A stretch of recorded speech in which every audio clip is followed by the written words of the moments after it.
Please take me before the sun rises. I'll cook, I'll clean, I won't complain, said the mail-order bride left at the train stop, Dust Rock, Texas, late afternoon, 1883.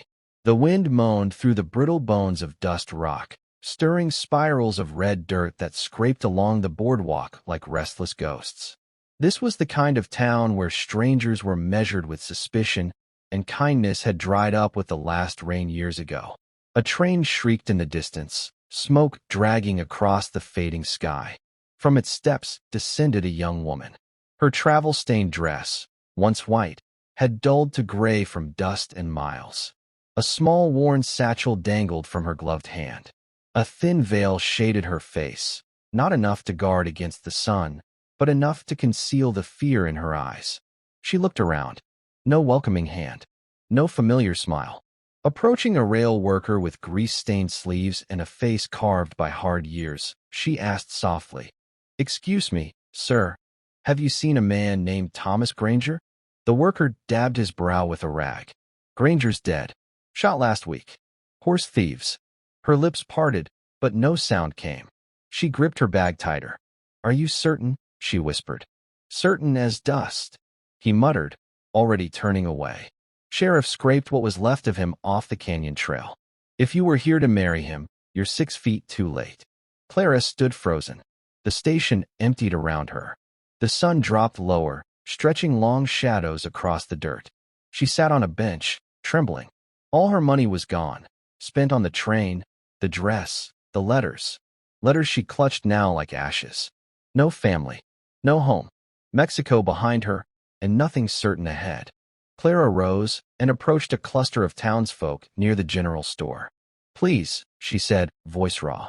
"The man I came for is dead. I don't know where to go." A bonnet woman gave her a once-over, lips tight. "You one of the mail-order girls?"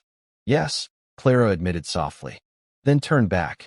"Ain't safe for a foreign girl here without papers." "I have nowhere else to go," Clara pleaded. A man nearby scoffed. "That's your problem, not ours." "She looks like trouble," another woman muttered. Humiliation burned her cheeks. Tears threatened, but she refused to cry. Not here, not in front of them. As the sun sank, cold seeped in. A dog barked. She clung to her satchel like it was the last thing tying her to earth. Then she saw him.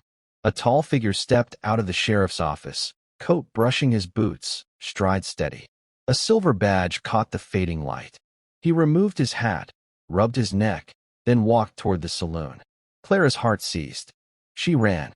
Dust flew from her boots as people turned to stare. She reached him near the livery. "Please," she cried, grabbing his hand with both of hers, trembling. Startled, his steel-gray eyes fixed on hers. "Please," she begged, tears falling. "Take me before the sun rises. I'll cook. I'll clean. I'll never complain." He stared at her, stunned. Her hair clung to tear-streaked cheeks, her dress whipping like a flag of surrender. "Who are you?" he asked, voice low. "My name is Clara Marquez. I came here to marry a man, but he is gone." He studied her, not with hunger, but with measured caution, something between calculation and compassion. "You shouldn't be out here alone." "I know," she whispered. "You got any kin in Texas?" She shook her head. He glanced at the fading sky, then back at her. "Come on. You can stay at the station tonight until I figure this out." She nodded quickly, still holding his hand like it was the only solid thing in her world. And so, Deputy Ethan Callahan walked toward the setting sun with a stranger at his side, a story neither of them was ready to tell. The townsfolk's eyes followed as Deputy Callahan led her down the boardwalk. One hand hovered near his holster, the other opened the sheriff's office door. "Inside," he said. Clara stepped into the small office. 2 desks, a rusted stove, and a back room used for records or drunks. It smelled of tobacco and old paper. Ethan shut the door, studied her. "Who sent for you?" Hesitant, Clara reached into her satchel. From a folded kerchief, she drew a letter and a photograph, both creased and yellowed. Ethan studied them under the oil lamp. The photo showed a man with a vest and shotgun. The handwriting in the letter was neat, formal. "This isn't Granger's script," Ethan said firmly. "But it's him," Clara whispered.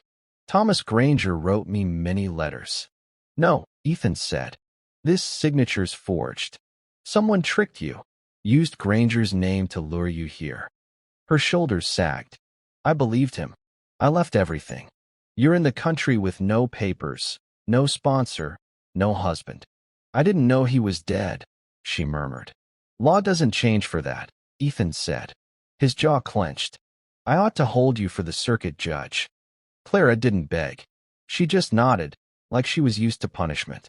That silence cut deeper than pleas.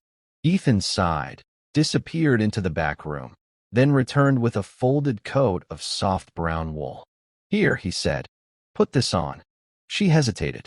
It was my mother's, he added. Her eyes widened. I keep it for winter, but you need it more tonight. She accepted it like it was sacred, wrapping it close. Thank you, she whispered. You'll sleep in the records room, Ethan said, nodding toward the small back room. It locks from the inside. She nodded, moved quietly to the door, the coat trailing behind. She closed it gently, clicked the lock. Ethan sat at his desk, fire burning low.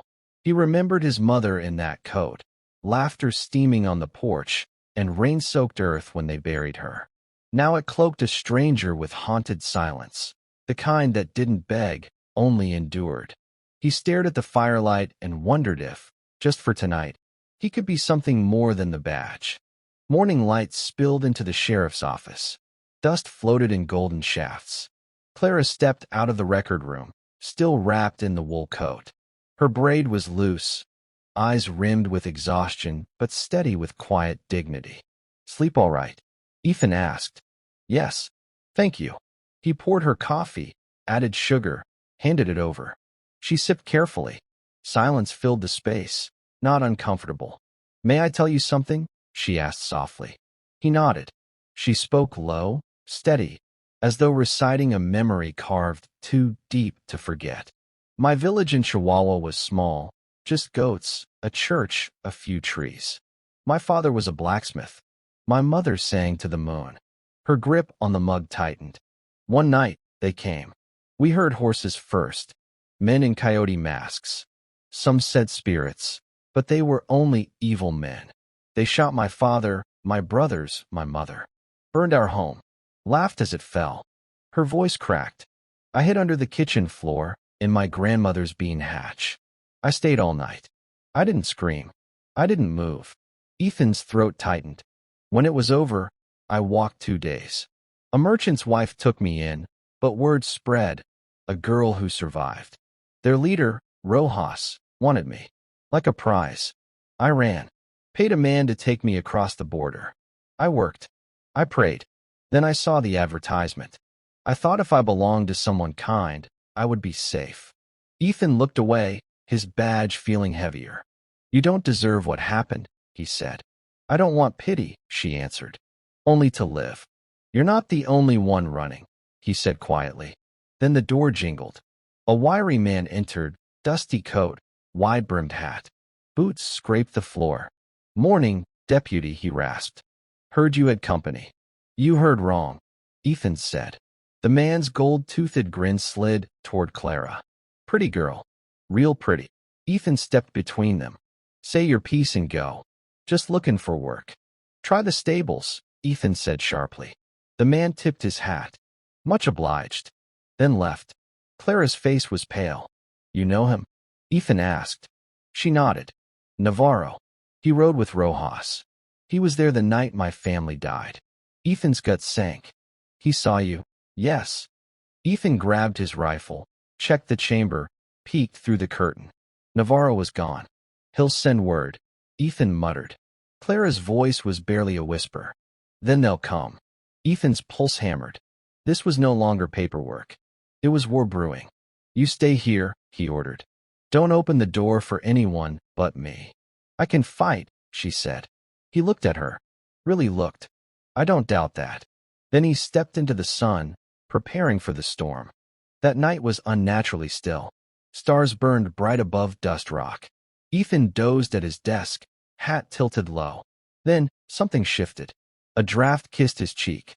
The back door stood ajar. He rose fast, hand on his holster. Clara. No answer. The record room, empty. Her blanket on the floor. Satchel gone. Boot prints behind the office. Wagon tracks. Drops of blood.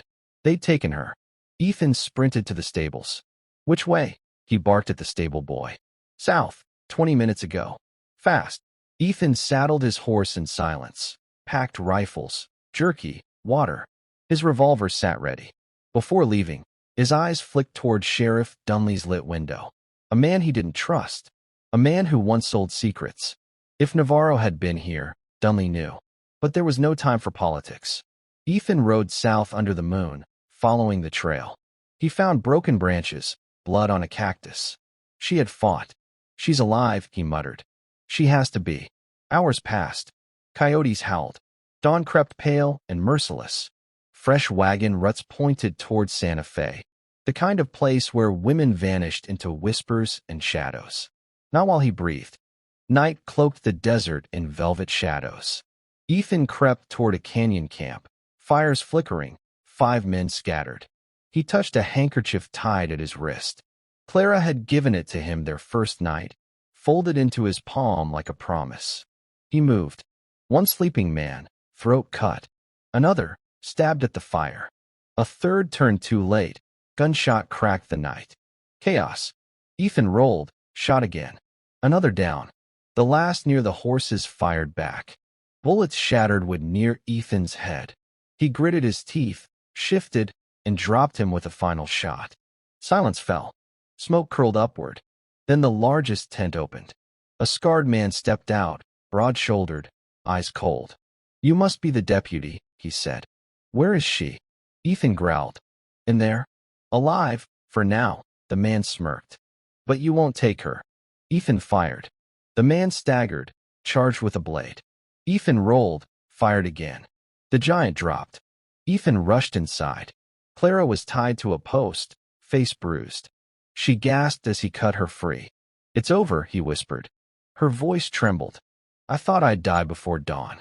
You won't, he vowed. I kept this. He pressed the handkerchief to her cheek. You came, she whispered. I came. And I'm not leaving. They escaped into the pines, found shelter in a cave. Clara shivered, lips blue. Ethan wrapped her in his coat, then in his arms.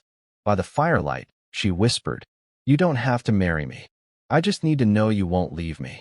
He swallowed hard. I'm not going anywhere. Then don't leave me before the sun rises, she begged. He brushed her hair back, kissed her, gentle, real. You still carry that knife? He asked. I carry the scar, she said. Not the wound. They returned to Dust Rock. At first, whispers spread. She was foreign, a burden, a danger. The town elders met to expel her. But Ethan stood tall, lifted her hand. She is my wife, he declared. She became my wife the moment I fought for her. And I'll keep fighting. Silence filled the room, until one by one, the townsfolk stood with them. Clara spoke softly. I came only to live. And I still believe in something better. The elders relented. The town accepted her. A year later, Dust Rock was different. Children filled Clara's schoolhouse, learning 2 languages.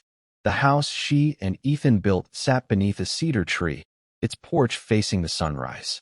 One evening, she embroidered a handkerchief with a rising sun. Ethan smiled as she slipped it into his pocket. A sunrise means something new, she said. It has been 1 year since you came, before the sun rose. He kissed her softly.